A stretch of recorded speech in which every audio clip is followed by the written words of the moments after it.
And you're on. Hello, everybody. Welcome again. If you were at an earlier session, welcome again to Ham Radio University 2021. I'm Mel Granick, KS2G. It's my pleasure to do the webinar on basics of HF operating. Just a couple of quick things. Let me just say one thing in advance. We'll be talking a lot about a lot of different things on HF. I will not be talking about antennas. That's a whole separate subject area. That when we've done this live, we'd have separate presentations on that. So I'm going to talk about a lot of things about operating HF and a little bit about equipment, but we're not going to be talking about antennas. I also will tell you that we're going to do 3 quick polls in just a minute to find out who you are and where you are. And also, I just want to tell you that we're going to be going sort of at light speed here to get a lot of information in the 45 minutes that I have available. So I'm not going to take questions as I go along, but if there's time at the end, I will try to answer some questions. So if you do have any questions, use the question panel in your control panel to post them, and my assistant in the background, Gary, we'll take a look at them, and if we have some time to answer them, we'll do that as well. One final note, we'll be talking about a lot of things about bands and modes and some things that are basically regulatory, and I just want to tell you that the regulatory references are all to United States licensees. I think we may have some people from outside the USA who are participating and listening in, so just keep in mind everything I'm talking about is references US licensees. You'll have to check your own regulations for that. One final reminder is this presentation, like all the others at HRU, are being recorded, and they will be posted on the HRU YouTube channel in about a week or so once we get them edited. So with that, we'll start the presentation. It looks like we've got a good attendance. It looks like there's about 275 people in attendance, so welcome to all of you. Let's get going. First of all, I just want to mention that HRU 2021 is presented this year in memory of our founder, Phil Lewis, N2MUN, who unfortunately passed away shortly after Ham Radio University last year. Phil was a well-known longtime DXer and contest operator. He's a holder of on the DXCC honor roll, past president of the Great South Bay Amateur Radio Club here on Long Island, and of the Order of Boiled Owls Contest Club. And again, I'll just tell you about the geography again. I, like almost all of the presenters here for HRU, this started out as the New York City, Long Island section convention. So we're located in Long Island, New York, outside of New York City in the Eastern time zone. A quick bit about me. I was first licensed in 1977. I'm mostly a DXer and contester. I have 250 plus countries on DXCC, 5-band worked all states. I do a lot of contesting. I have a very modest station. I have a 100-watt transceiver. I have a roof-mounted tri-bander and a wire antenna for 40 and 80, and that's about it. And let me just get my camera in a little bit better position here. Just a little bit of nostalgia. If you look over what is my left shoulder over there on the shelf, in case you're wondering what that piece of equipment is, it's a Heathkit AT1. That was the first transmitter kit manufactured by the Heathkit company. They sold it from about 1952 to 1956. I was first licensed in 1977, so I didn't have the pleasure of building that one, but I did get it from a friend of mine who has since become a silent key, so I enjoyed that. So on a little bit on with the show here. Let's see if we can get the I have to get down into this. Yeah. So who's out there? Let's do the 3 quick polls. Gary, I want to know, we want license class, operating experience, and where you're located. Gary, you want to put up the first of those polls, please? Sure thing, Mel. The license class poll is now up. Okay. Mel, let me know when you'd like to stop it. Yep. Well, as you can see on the screen, I'd like to know who you are, your license class. Again, this is relative to U.S. licensees. So if you take a couple of quick minutes and click one of those boxes there and let us know who you are. And Gary, once we have a few of them, you can tell us percentage-wise what the poll looks like. Maybe you can tell us what the results look like. Okay. Well, we have 90% of people have voted. So I will close out this poll. And let's see the results. And here we have the results. Unlicensed is 6%, novice or technician is 9%, general class is 28%, advanced is 6%, and 52% are extras. Oh, wow. That's a little bit surprising. I will tell you, when I've done this in person, when we've done HRU in person, most years, almost, I usually get about 50 people in attendance of the 300 that we have in person at HRU. And usually almost all of them are technicians who've not done much in the way of HF operating. So I'm surprised to see as many extras as I hear, but maybe we can teach you something. Let's go to the next one. What's your HF operating experience? Gary, if you'd put that one up, I'd appreciate it. Sure, the poll is now up for people to answer the question. Okay, so the choices are never operated HF. You've done it a few times, or you operate HF regularly. So let's give you a couple of minutes to tick one of those boxes. And Gary, when we think we have enough of a response, let's see what the results look like. Okay, again, we are at 91%, so I am going to close this poll and show up the results here. The results that we have, Mel, are I have never operated HF, or 23%. I've operated HF a few times, 35%, and I operate HF regularly at 42%. Okay, thanks, Gary. Well, that's a pretty even spread. And again, I'm a little surprised that people who operate HF regularly want to know what I have to say about it, but we'll see if we can help you with a little bit more of the information that would help you with your operating. Last but not least, who's out there and where are they? Let's see where you're located, Gary. Okay, Mel, and we have launched the poll. And of course, the choices are I'm in the ARRL New York City, Long Island section. I'm somewhere else in the ARRL Hudson Division. I'm elsewhere in the USA, or I am outside the USA. All right, and once we have some results there, let's see what that looks like.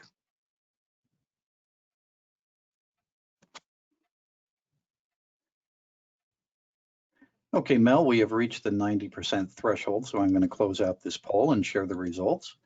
The results are 20% in the New York City, Long Island section. I'm elsewhere in the Hudson Division is at 10%. I'm elsewhere in the USA at 62%, and I'm outside the USA at 8%. Okay, so for people outside my immediate area, welcome, and particularly those who are outside the USA, nice that for the first time we were able to invite people in real time to Ham Radio University. So let's go on with the show here. We're going to talk about the HF bands, and the first question obviously is, what are the HF bands? And again, I'll remind you, what I'm about to tell you deals with US regulatory information. There were 10 frequency bands. They run from 1.8 up to 30 megahertz. You see them listed on the screen here. I won't read down the list, but I'll just tell you that you can find a list of the HF bands readily available on the magic of the internet. I'll also remind you that the range of frequencies in all of these bands, you can operate any place in those bands. The amateur radio service in the United States is not channelized. That means you can pick out any frequency within that range to operate within the limitations that we'll talk about in just a minute. The lone exception is the 60-meter band, which is 5 specific 2.8 kilohertz wide channels under FCC regulations. But other than that, the amateur bands in the United States are not channelized. You use a VFO for doing that. We're one of the few services that the FCC licenses in the United States that has the ability to be frequency agile. So why are there so many bands? Well, let's think about it for a minute. Each of the bands has a particular kind of propagation characteristic for one reason. Some bands are better for long-range communications and some are better for short-range communications. Some work better in the day and some work better at night, and some are better at different times of year, summer versus winter. And some are better at the top of the sunspot cycle or the bottom of the sunspot cycle. And we're going to talk about the sunspot cycle in a little bit. And also the noise levels on the bands tend to be a little bit different, all other things being equal. And also the types of QSOs that you'll find on the bands most often will vary depending on which particular band and which particular time of day or day of the week or time of the year. So that's why there are a lot of bands. It gives us a lot of flexibility and a lot of options in the amateur radio service to have so many bands available to us.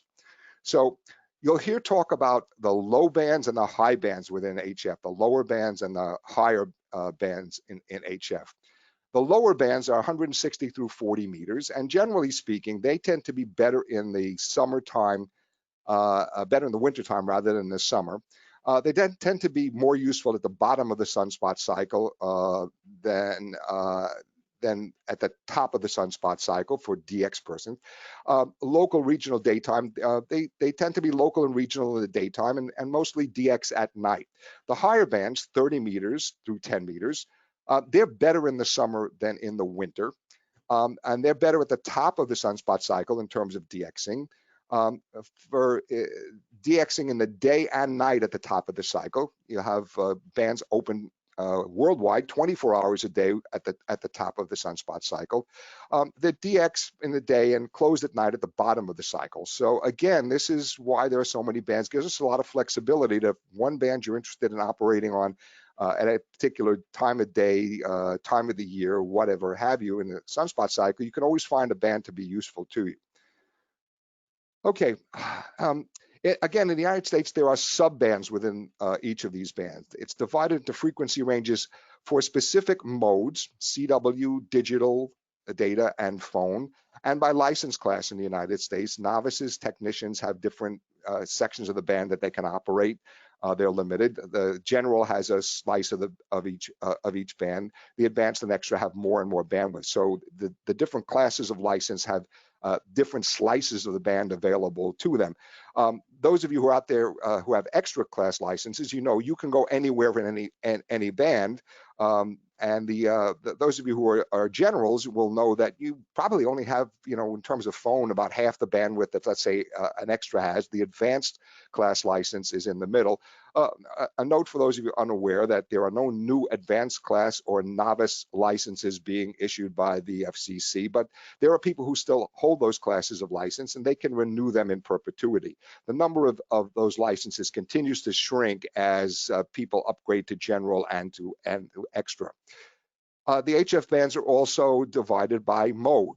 CW, Morse code, is permitted on any frequency on any amateur radio band under FCC regulations. However, CW is generally found in the lowest part of each band. Digital and data is permitted in the lowest part of each band, but generally found just above CW. There are gentlemen's agreements and some regulatory activity that limits where you can operate digital.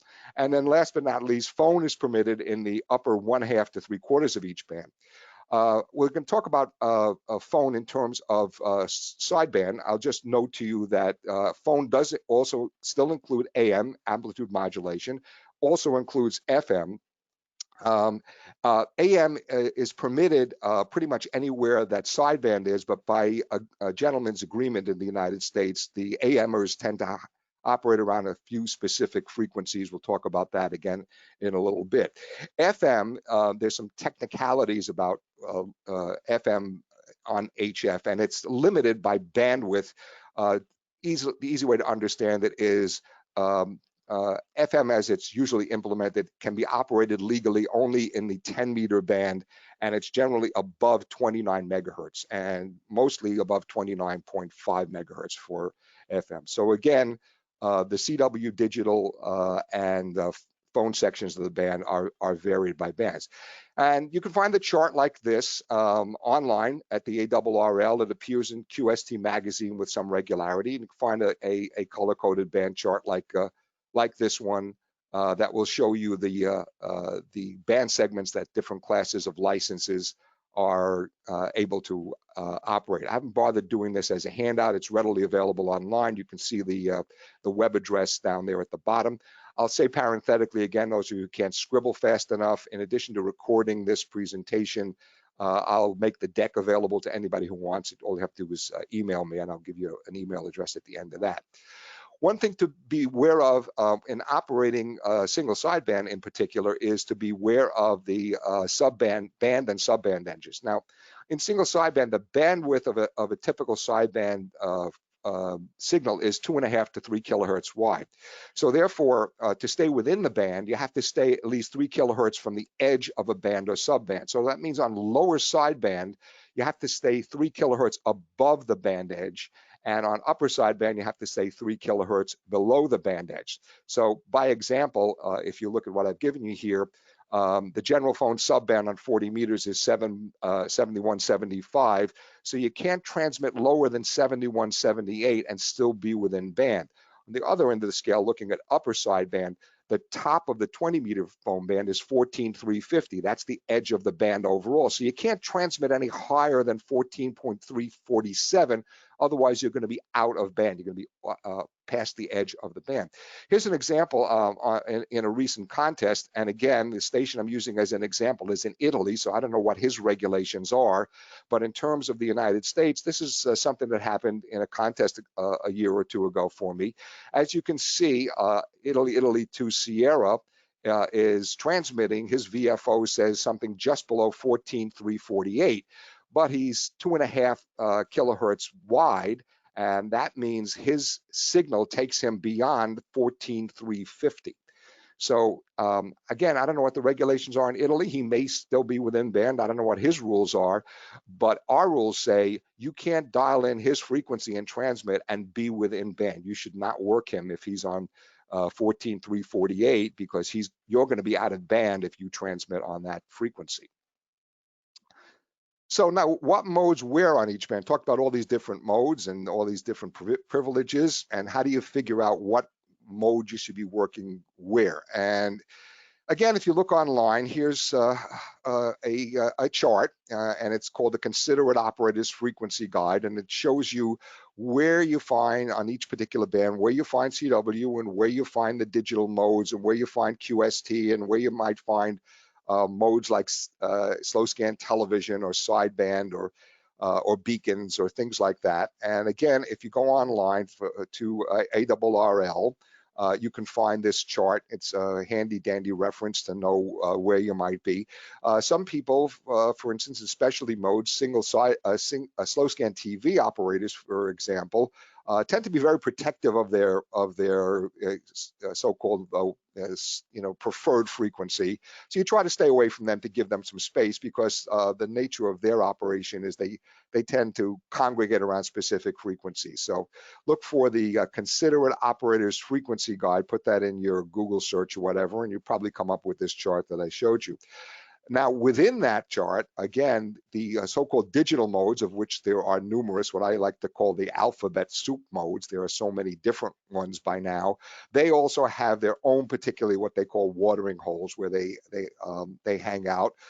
Those of you who are familiar with FT8 know there are a bunch of specific, there's like 1 or 2 specific frequencies on each band where you tend to operate FT8.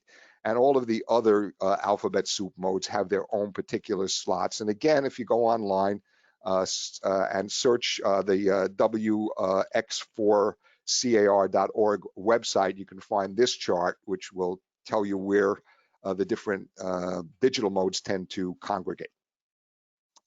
Let's talk about a little bit about HF propagation. One of the reasons that we love HF to begin with is it gives us long distance communication in the amateur radio service that's not easily available on the VHF and UHF frequencies. So the way propagation works is there's 2 kinds of propagation. There's ground wave propagation and there's sky wave propagation. And as you can see on this chart, ground wave propagation on HF works pretty much the same way it works on UHF and VHF. It's line of sight. Radio waves tend to travel in straight lines and do the curvature of the Earth. Once you go off a certain distance, the ground drops away, and your straight line ground wave is not pointing anymore at the ground, but pointing off into space. So that gives us the other kind of a transmission, which is skywave transmission. And so again, ground wave goes line of sight straight ahead, and if the 2 stations are within ground wave distance, they can communicate. But if they're further away, then the ground wave is not very useful, and we go to a skywave. The beauty of skywave propagation is it can be refracted in the ionosphere, and we'll be talking about the different layers of the ionosphere. And you can see in this illustration that appeared in QST magazine last year, there are different layers of the ionosphere: D layer, E layer, F2 and F1 layers. And you can see in this illustration, the layers of the ionosphere change depending on the time of day, whether they're in daylight or in darkness. The D layer and E layers exist only in the daylight portion of the globe that you see here. And they dissipate at night, and I'll explain why that's so in a little while. And the F2 and F1 regions at night tend to merge into a sort of continuous single F layer at night. And we're going to talk about why that's important in a minute. As I said, the ionosphere can refract sky waves. And what that means is waves go up, as shown in this illustration, and they get bent and refracted back down to Earth. In a presentation that I did on this a number of years ago, I used the term the ionosphere can reflect sky waves, and someone took me to task on that and said the proper term is refract, because they are not exactly reflected like a mirror, but more like bent back to Earth. And that's why you can see that sky wave becomes important when you look at long distance skip. So if you look at this illustration, station on the left for illustration is in New York City, and the station in the middle is in Chicago, and the station on the right is in Denver, Colorado. So different frequencies and different refraction. On the far left, the 28 megahertz sky wave goes straight up and gets refracted by the ionosphere, but not very much, not enough to bend it back down to Earth, and continues on out into space where it's not useful to reach either of the two stations. The same thing with the secondary illustration. The second arrow shows the 10-meter transmission at a different angle. And finally, in the third illustration, the third line, you can see that when the sky wave gets to the ionosphere at a certain angle, the F2 layer, it gets bent and refracted down to Earth. And that angle is called the critical angle. And that's why when you talk about different antennas, and I will refer, again, we're not going to talk specifically about antennas, you want to look at the angle of radiation that the antenna produces. This is why antenna height becomes important, and the critical angle, as you can see, determines where the wave goes. In the third from the left line, you can see the critical angle bends, the ionosphere bends the signal back down to Earth, skips over Chicago, doesn't reach Chicago, comes down in the middle, halfway between Chicago and Denver. Therefore, you transmit from New York, and neither Chicago nor Denver can hear you. But in that final line, where the critical angle is more shallow, you get a longer skip. Those of you who remember your geometry, you'll see that you get a longer skip angle. And what happens is you transmit in New York, Chicago doesn't hear you, but the station in Denver will hear you. And the fact that that middle station doesn't hear you becomes important when we talk a little bit about operating procedures on the HF bands. You can also have what they call multi-hop propagation. And in this case, you can see in the middle of this illustration, one signal skips over Chicago, lands halfway between Chicago and Denver, so is not heard by Chicago, but then after the ionosphere refracts the signal back down to Earth, the Earth reflects it back up to the ionosphere, back up to the F2 layer again, and the F2 layer then bends it at that same angle back down to Denver. So this is what they call multi-hop propagation. Okay, so that being said, remember I said that the ionospheric characteristics are different on different bands. Which bands do you use when? Okay, the lower frequency bands, 160, 80, 60, and 40 meters, as I said, they produce good ground wave propagation in the daytime, and that's for good local and regional communications. At nighttime, after that D layer disappears, you can get sky wave propagation on those lower bands. I'll explain in a minute what happens when the D layer is in existence, because it's the D layer that prevents the lower bands from being useful for long distance communication in the daytime. You don't get long skip in the daytime on the lower bands. The upper frequency bands, 30, 20, 17, 15, 10, you get both ground wave and sky wave propagation day and night when they're open. And as I said, at the top of a sunspot cycle, you can get 24-hour propagation on some of these bands day and night with the D layer and those lower frequency bands. If you look at this chart, you can see it's an illustration of an 80-meter waveform at the top, and you can see that what happens as the 80-meter wave hits the ionosphere, hits the D layer of the ionosphere, it spends, let's call it, lots of time in the D layer because it's a long wavelength. And what happens is the ionosphere D layer, rather than refracting the wavelength, will actually absorb part of the energy. And as you can see in the right-hand part of this illustration, the waveform has dissipated. It's not as strong. And basically what happens is in the daytime, an 80-meter wave becomes fully absorbed by the D layer.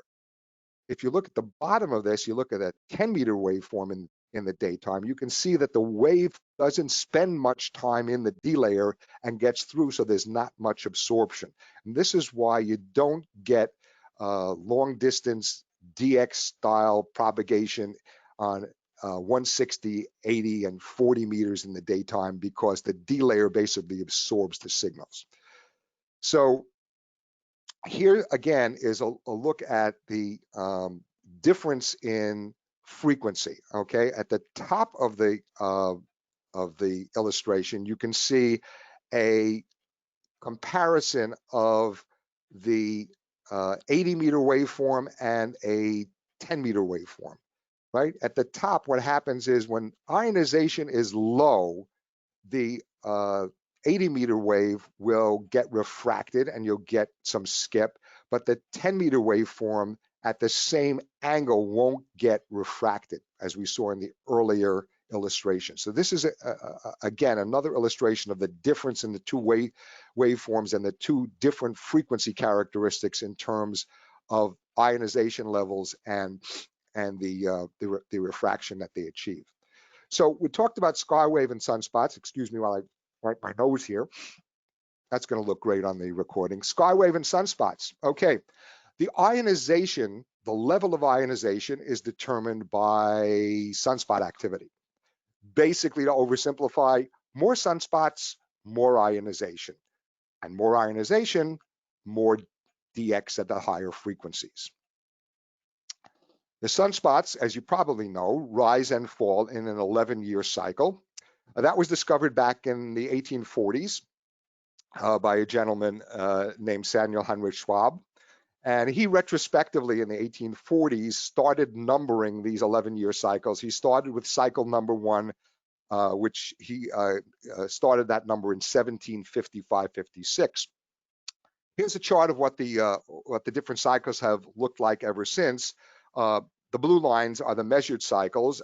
To the left of the 1750, you can see what's known as the Maunder minimum, where there basically were so few sunspots that there were no cycles to be had. As you can see, with the exception of what's known as the Dalton minimum in the early 1800s, the sunspot cycles have been pretty consistently increasing over the course of time. The spiky illustration in this chart are showing each of the 11-year cycles, and the solid blue line is showing you the average number of sunspots over the course of time. And as you can see, starting from the Dalton minimum, which occurred in the 1800s, the average number of sunspots throughout the cycles has been basically, the trend has been upward. That having been said, let me back up here 1 minute and just note that the peak of the cycle 19 was basically the modern sunspot maximum. So that was in 1959. The sunspot cycle number 19 was the best one that's occurred in modern times. Since then, however, if you look at this chart, the sunspot cycles, the overall trend in solar cycles has been weakening. This is not great news. You can see sunspot cycle number 19 in the center of this chart. There was a dip in cycle 20, and then it popped up in cycle 21, but has been declining ever so slightly, cycle 21 to 22 to 23 to 24 that we just completed ever since then. We currently are at the beginning of solar cycle 25. That began in December of 2019. You can see in this chart the blue lines are cycles 23 and 24. You can see the decline from 23 to 24.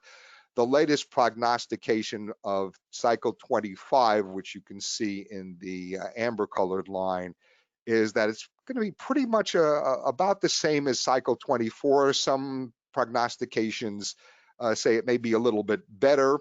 None of them seem to indicate it's going to be materially worse, but you never know. The only thing about sunspot cycle predictions, so-called space weather, is it's like tradition. It's like regular weather. It's like terrestrial weather.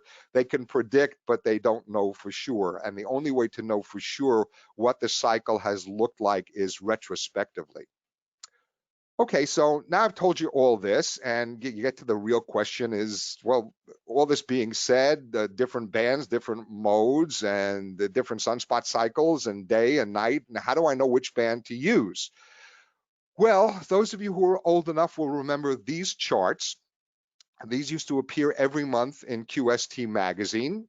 They've since been taken out, but they still appear on the ARRL website. These are monthly charts predicting the different HF propagation paths from different bands to different modes. On the left-hand side is the of each chart is the frequency. On the right-hand, on the bottom scale, is the time of day. And the three charts show you the lowest line is what's known as the lowest usable frequency. The middle line is called the maximum usable frequency, and the highest possible frequency. So you can use these charts, but again, they're prognostications made on a monthly basis on different paths. Thanks to the miracle of the internet, we can keep track of solar conditions on a daily basis. You'll find charts like this on many, many websites. It gives you a whole lot of useful information. I'll point you to the most useful, in my opinion, are the three figures on the far left: the SFI, the solar flux index, the sunspot numbers, the A index and the K index. And basically what you want to look for is a high SFI number and low A and K index numbers. Propagation could be a separate presentation in and of itself. There are a lot of propagation calculators on the internet specific to your needs. You can chart the propagation available on a specific path. The most popular one is VOACAP that you see here. Very useful tool, does a lot of songs and dances. Go to voacap.com and look online for some information about how to use it. You can see here it's charted a path from the east coast of the United States down to Australia. And on the right-hand side is a color-coded chart of what band and what time of day is most likely to be useful on that path. You can also see real-time paths on a site like DX Maps. Each of the blue lines here represents an actual path, an actual QSO that's taken place, and can show you where the activity is, give you a good idea of who's talking to whom and where, and that can help you make your decisions. So how to go about making contacts? Pretty easy. You can do it proactively. You can call CQ. Good idea, tune the band, look at your band scope, see if there's any activity, get a feel of what conditions are. Pick a frequency, and as I said, you're not limited by channels. You're not channelized. Listen for a clear frequency. Ask if the frequency is in use. As you saw in the charts I showed you earlier with Skip, because of how propagation works, frequency may sound clear to you, but someone else may be using it to talk to someone that you don't hear. So it's a common courtesy to ask if the frequency is in use. Typically on phone, you call CQ. This is a format that I use. The trick on phone CQs is to make them long enough so that people kind of tuning around the band or looking at that band scope can see that there's some activity there, but not so long that the person who wants to answer you gets tired of listening to you calling CQ. Same thing on CW and RIDI. You call CQ, and you may have to do it a few times to get a response. But if there's activity on the band, you can see if there's someone who will respond to you. You can respond to CQs for casual contacts. You hear a station like W2HF, you call him, W2HF, this is KS2G, over. Same thing on CW and RIDI. Very popular in HF activity, of course. A lot of people work HF for the pleasure of working DX, and you get the DX pileups with the expeditions. So the convention in answering a DX pileup CQ is just give your call sign. You don't have to give the call sign of the station you're calling. Give it phonetically on phone. Just give it once. See if the station that you're trying to work is operating split, and almost all DX expeditions do operate split. You don't call them on the frequency that you hear them, because operating split is transmitting and receiving on different frequencies. For those of you who have been operating on repeaters, it's like the offset in a repeater. You listen on the repeater on one frequency, and you transmit on another frequency that's set up in your radio. So almost all DX expeditions operate split, as I said. The DX station will oftentimes not enough, but oftentimes will tell you that they're operating split. The DX station will give his call sign and say something like up, meaning he's listening up. How far up? If he just says up, you don't know, but probably 5 to 10 kilohertz up. Good DX expedition operators will tell you how much. He'll say up 5 or up 5 to 10, which means he's listening up 5 kilohertz or listening in a frequency range of 5 to 10 kilohertz up from his transmit frequency. So let's say a DX station is operating on 14160, and he'll say, he'll give his call sign and say 200 to 225. So he'll tell you specifically that he's on 160, but he's listening 14200 to 14225. So that's what operating split is all about. So you got to learn to use your rig's dual VFOs. And these days, the good news is almost all modern radios, I think it's safe to say all current model HF radios have dual VFOs. Another popular activity is working contests on HF at HRUs. In the past, I've always given a separate forum on operating contests. Contests are competitive operating. The idea of contests is pretty simple. You try to work as many stations as possible in as many places as possible, as quickly as possible. There are contests on pretty much every weekend. There are big ones, there are small ones. Each contact requires a particular exchange. You want to look at the contest rules to find out what the contest is all about and know what the exchange is. This is the information that you want to give other people who are operating in the contest.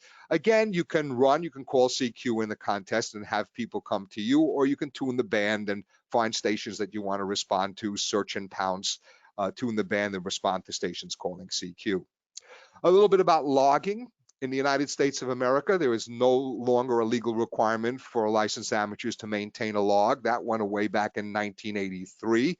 Again, outside the US, for those of you who are there, I don't know what your country's requirements are. Although it's not required, it's useful to maintain a log to record operating activities, particularly if you're going to try to go for awards and get QSLs. If you're going to maintain a log for QSLing, the information you want to maintain is the date and time in UTC, the frequency band you're on, the call sign of the station, that you work. The signal report's not necessary, but you may want to keep one in mind or provide it to the other station, and then some notes, name, QTH, equipment, power, etc. You can log on paper in logbooks like these. You can log on your computer. This is probably the most popular way of logging these days. There are general purpose loggers like the ones I've listed here, and there are specialized contest loggers. And for those of you who want more information on that, my buddy KS2G will be giving his overview of ham radio contest logging programs on this stream at 2 p.m. For QSLing, yeah, you can still send printed cards. If you do it stateside, the courtesy is to provide a self-addressed stamped envelope, or overseas to put in green stamps, otherwise known as dollar bills. You can use QSL managers. You can use QSL bureaus. Here in the area I'm in, the ARRL has the Second District Incoming QSL Bureau. You send them some money and they accumulate cards and send them out to you. ARRL members can use the outgoing QSL service. You can go to the ARRL website, get details on that. And then there's electronic QSLing. ARRL Logbook of the World is the most popular. There's another one called EQSL that a lot of people use. And then there's another one called Club Log, which is very popular among DXers. Now, a note about ARRL Logbook of the World: it's free for anybody to use, but it's available for awards to ARRL members. It's a member privilege for stateside operators. And those electronic QSLs are useful for getting the myriad of awards that are available, anywhere from DXCC for 100 countries, verified, to worked all states, 5-band worked all states, worked all continents. Let's talk real quick in the waning moments that I have available and getting the most out of your HF transceiver. Those of you who've never operated HF before or are relatively new to it, compared to a 2-meter 440 VHF UHF radio, which may only have a couple of dials and buttons, there are a lot of them on a typical HF transceiver. There are a lot of transmitter controls. The RF output transmit control concerns how much power, full power 100-watt transceiver or down to QRP levels. There'll be a control for your microphone level and for speech processing and compression. Speech processing increases the average RF power and adds some punch to your audio in single sideband. I'll explain a little bit about that in just a minute. If you're going to use speech processing and compression, take a look at what's known as your ALC level on the meter in your radio, the automatic level control limit, and don't, quote, overdrive the radio, because that'll give you distorted audio.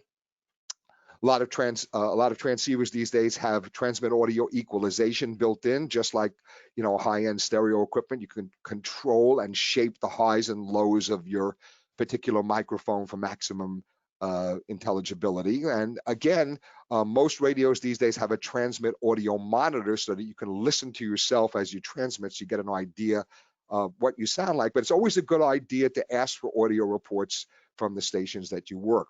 Here's a quick explanation of speech processing. On the left is a typical single sideband scope image, which shows you that the talk power peaks occasionally, but overall is pretty low.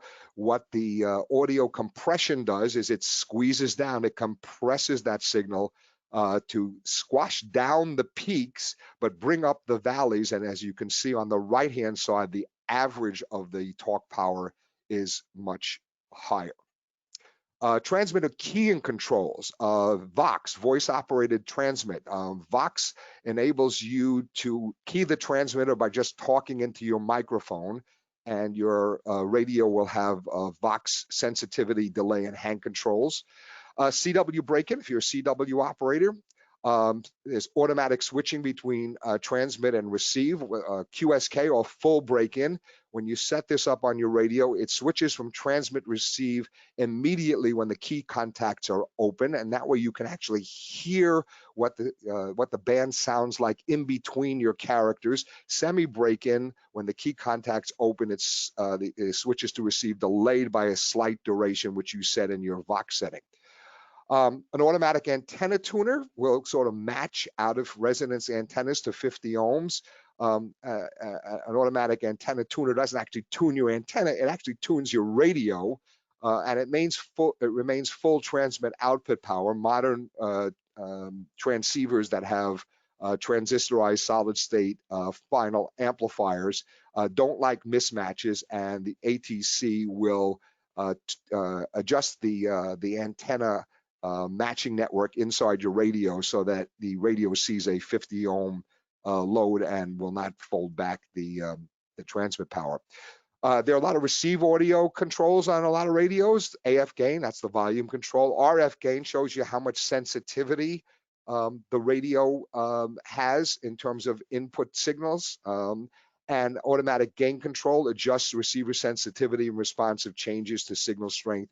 That setting on most of your radios. If you're operating CW, you want to set AGC to fast and slow for a single sideband. A lot of radios have an RF attenuator. This reduces the sensitivity. An RF preamp increases the sensitivity to pull signals out of the noise.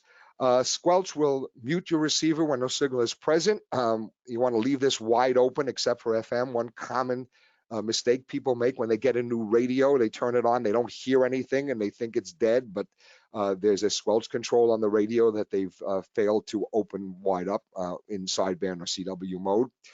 RIT, receiver incremental tuning. This is called a clarifier on many Yaesu radios. This allows you to change your receive frequency without changing the transmit frequency. XIT, or transmit incremental tuning, is the mirror image of that. Allows you to keep your receive frequency the same, but change your transmit frequency. If it's broad enough, you can use this like a second VFO for operating split. A very quick look at interference controls. Noise filtering, noise reduction, that reduces steady background noise. Noise blankers reduce pulsating background noise like ignition noises from motors. Notch filtering nulls a specific signal. If you look at this quick chart and the before, the U-shaped line is the passband of your radio. The bottom shows the signal you're listening to, and there may be a heterodyne like that vertical line, and a notch filter will knock that out of your radio. Bandwidth controls, IF shift does something similar. You can see in this illustration on the right is the interfering signals in the middle of your bandpass, and if you shift the IF, if you shift your bandpass as shown in this illustration to the left, you'll hear the desired signal, but not the interfering signal. Wide and narrow filters, DSP and roofing filters, perform this same function on a fixed basis. You can see in this illustration, you see interfering signals in the passband that's wide. If you put in a narrow filter, it'll let you listen to the signal you want to without the other ones. And then there are variable versions of this that allow you to adjust the high frequency cutoff, the low frequency cutoff, and achieve the same signals. So that's a quick overview of HF operating. I see I've run out of time as I expected. So if there are any questions, I'll invite you to send them to me, ks2g@arrl.net. I'll be happy to answer them one-on-one. I'll also be happy to send you a copy of this deck if you want it. As I said, the presentation has been recorded and it will be posted on the HRU YouTube channel in about a week. And I'll also put in one last plug. If you haven't already, please consider a donation to help us defray the cost of HRU. It's an all-volunteer organization, but we do have costs involved. When we did it live, we had to pay for a venue and so forth. And now that we're doing it with GoToWebinar, we have to pay the cost of online facilities like GoToWebinar. So I appreciate you coming. Again, any questions, ks2g@arrl.net. Questions, or if you want the deck. And with that, we'll say 73, and thanks a lot for attending.